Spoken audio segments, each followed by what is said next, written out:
Once upon a midnight dreary, while I pondered weak and weary, over many a quaint and curious volume of forgotten lore, while I nodded, nearly napping, suddenly there came a tapping, as of someone gently rapping at my chamber door. "'Tis some visitor," I muttered, tapping at my chamber door. Only this and nothing more. Distinctly I remember it was in the bleak December, and each separate dying ember wrought its ghost upon the floor.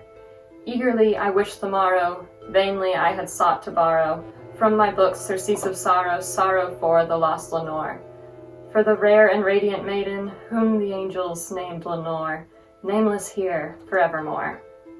And the silken, sad, uncertain rustling of each purple curtain thrilled me, filled me with fantastic terrors never felt before, so that now, to still the beating of my heart, I stood repeating, "'Tis some visitor entreating entrance at my chamber door. Some late visitor entreating entrance at my chamber door. This it is, and nothing more." Presently my soul grew stronger, hesitating then no longer. "Sir," said I, "or madam, truly your forgiveness I implore. But the fact is I was napping, and so gently you came rapping, and so faintly you came tapping at my chamber door, that I scarce was sure I heard you." Here I opened wide the door. Darkness there, and nothing more. Deep into the darkness peering, long I stood there, wondering, fearing, doubting, dreaming dreams no mortal ever dared to dream before. But since the silence was unbroken, and the stillness gave no token, and the only word there spoken was the whispered word, "Lenore." This I whispered, and an echo murmured back the word "Lenore." Merely this, and nothing more.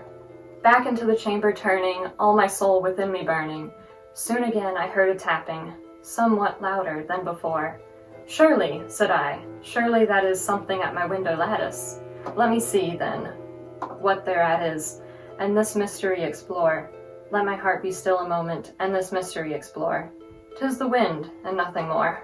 Open here I flung the shutter, when with many a flirt and flutter, in there stepped a stately raven of the saintly days of yore. Not the least obeisance made he, not a minute stopped or stayed he, but with mine of lord or lady, perched above my chamber door, perched upon a bust of Pallas, just above my chamber door, perched and sat, and nothing more. Then this ebony bird beguiling my said fancy into smiling, by the grave and stern decorum of the countenance it wore. "Though thy crest be shorn and shaven, thou," I said, "art sure no craven, ghastly grim and ancient raven, wandering from the nightly shore. Tell me what thy lordly name is on the night's Plutonian shore." Quoth the raven, "Nevermore." Much I marveled this ungainly fowl to hear discourse so plainly, though its answer little meaning, little relevancy bore, for we cannot help agreeing that no living human being ever yet was blessed with seeing bird above his chamber door, bird or beast upon the sculptured bust above his chamber door, with such name as Nevermore. But the raven, sitting lonely on the placid bust, spoke only that one word, as if his soul in that one word he did outpour. Nothing further than he uttered, not a feather than he fluttered, till I scarcely more than muttered, "Other friends have flown before. On the morrow he will leave me, as my hopes have flown before." Then the bird said, "Nevermore." Startled at the stillness broken by reply so aptly spoken, "Doubtless," said I, "what it utters is its only stock and store, caught from some unhappy master whom unmerciful disaster followed fast and followed faster, till his songs one burden bore, till the dirge of his hope that melancholy burden bore, of never, nevermore." But the raven, still beguiling all my fancy into smiling, straight I wheeled a cushioned seat in front of bird and bust and door.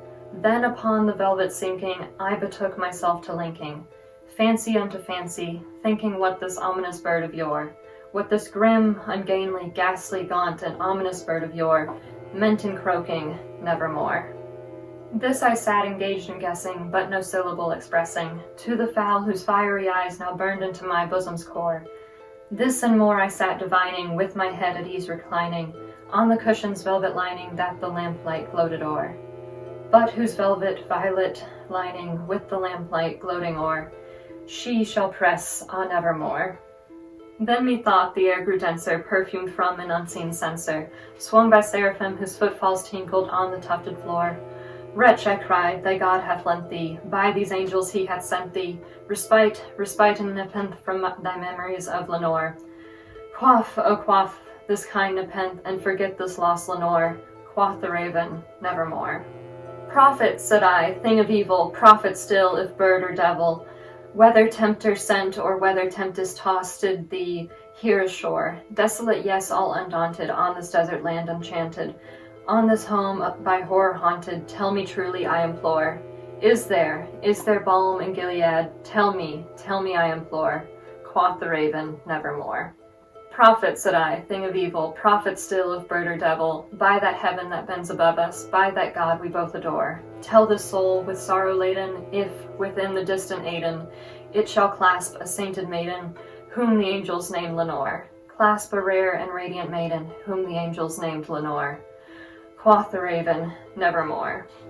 Be that word our sign of parting, bird or fiend, I shrieked upstarting, get thee back into the tempest and the night's Plutonian shore. Leave no black plume as a token of that lie thy soul hath spoken. Leave my loneliness unbroken, quit the bust above my door. Take thy beak from out my heart, and take thy form from off my door. Quoth the raven, nevermore.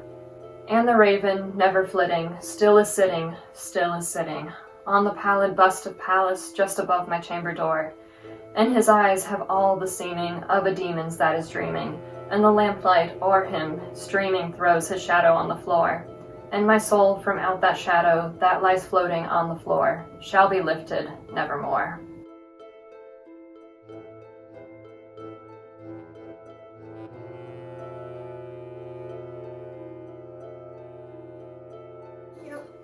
I hate this poem. Why'd the birds pick this? Fuck the birds.